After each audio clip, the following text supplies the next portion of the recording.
Time once again for a breaking news edition of the BamaOnLine podcast. Travis Reier, senior analyst for BamaOnline.com, alongside site publisher Tim Watts. And Tim, that recruiting momentum for the Alabama Crimson Tide, where the 2024 cycle is concerned, continues as Alabama, once again, it's a big pickup, literally and figuratively, and a local guy in William Sanders, a fast rising interior offensive line prospect who made it known here that he too will attend the University of Alabama.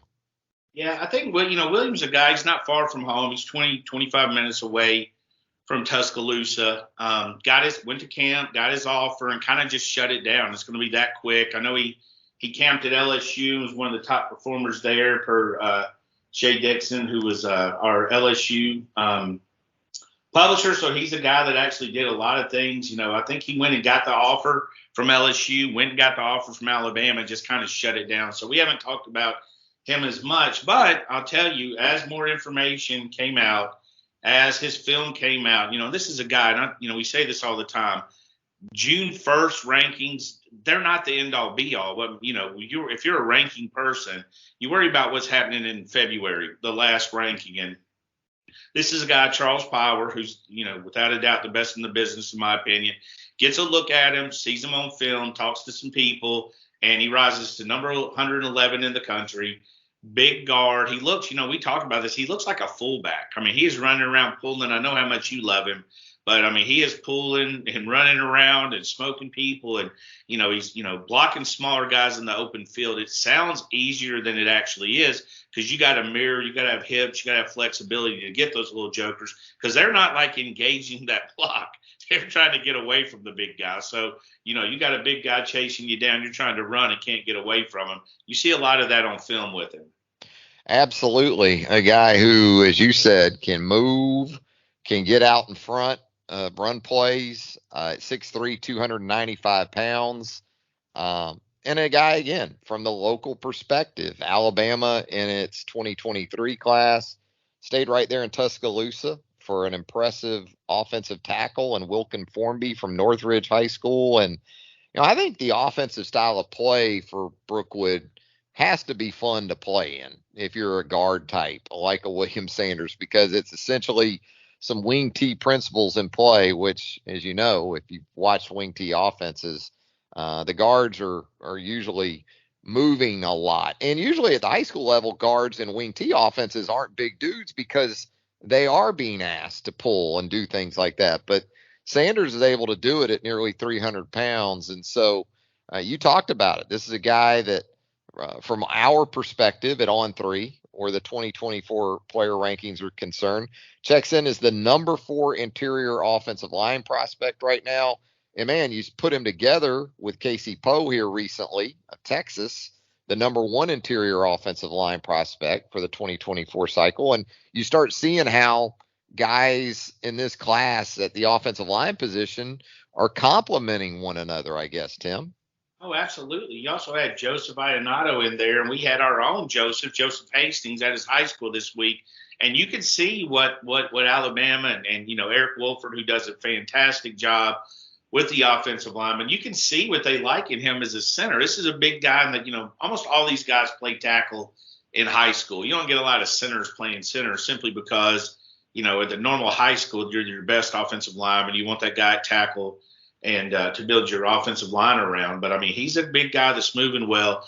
And what you've got to like is after last year's class, they brought in a heavy dose of tackles. Obviously Caden Proctor we know about, but also Will and Folkham, who you mentioned, and Formby, and Olis Alianen. You had those guys come in so that they had 3 legitimate tackle types, wanted to go to the interior offensive line. And I mean, I think they crushed it. I mean, I look at these guys and Casey Poe. I mean, you can't talk enough about this guy. Number 1 interior offensive lineman in the country. He's a monster. There's a lot of life. All these guys have the mindset. And again, we talk about this on the roundtable. It's more than just physical ability for Alabama. I think the last couple of cycles overall, but especially on the offensive line. But I think overall the recruiting philosophy is they want to know if these guys can make it, can they handle it. I mean, it's not it's not always easy at Alabama. So, there's a certain mentality you got to have when you get there. And I think all three of those check these boxes. Yeah, I watched Sanders and brings back a little bit of an Antoine Caldwell vibe. And when I think of Caldwell, right, and that's going back, but Antoine was a guy who could play multiple positions. He could play really across the offensive front. And so when I watch Sanders or I watch a Poe or even an Ionata in this class, these are guys that I think you envision as candidates to cross train between guard and center. And you said it, a tackle heavy class a year ago. Yeah, I think that's important. And that's kind of an NFL philosophy. You only carry so many offensive linemen. So if you can get a couple of guys on your roster that can play both guards or center, that guy's basically filling 3 roster spots. And I think Alabama goes to that where they have guys. I mean, I know Ionado is probably going to project at center, but he also could easily be guard. And I think you looked at Casey, Poe, and Sanders. They're guys that could play either guard position or possibly center, though. I think Joseph with the center just came with the whole package, because center is a little more confusing than I think the average person thinks. I mean, you got to be a little bit of the quarterback on the field, got to have a pretty high IQ, got to have that toughness, double team, getting, smashed in the face, often with a 300-plus pound guy. So, but yeah, interior offensive line, they did a fantastic job. And more importantly, they got the guys they wanted, guys that they saw in camp. And these are guys they saw in the evaluation period during the spring too. So matching them up with that tackle, that tackle boat they've got going from last year.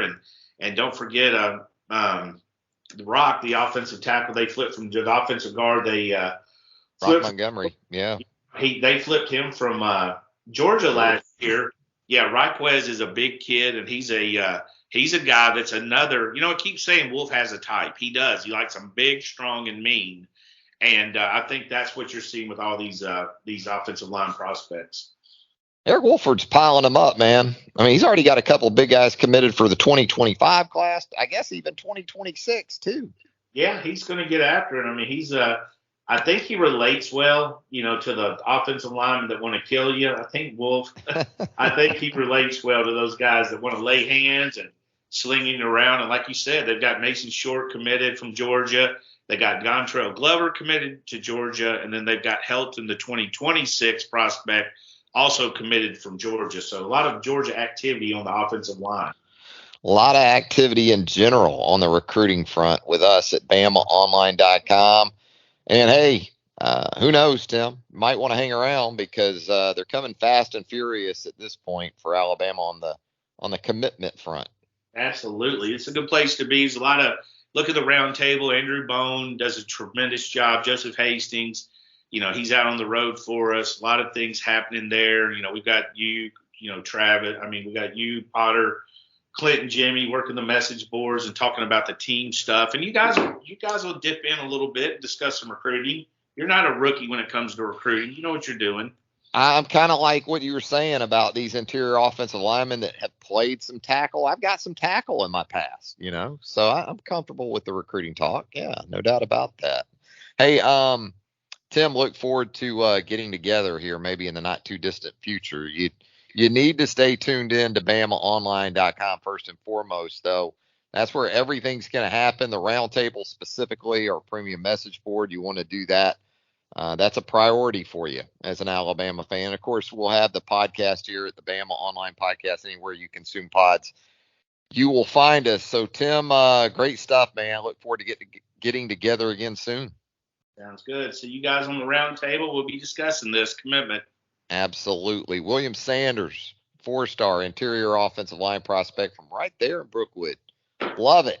Brookwood High School and nearby the Coaling area, that is, there at Brookwood High School, too.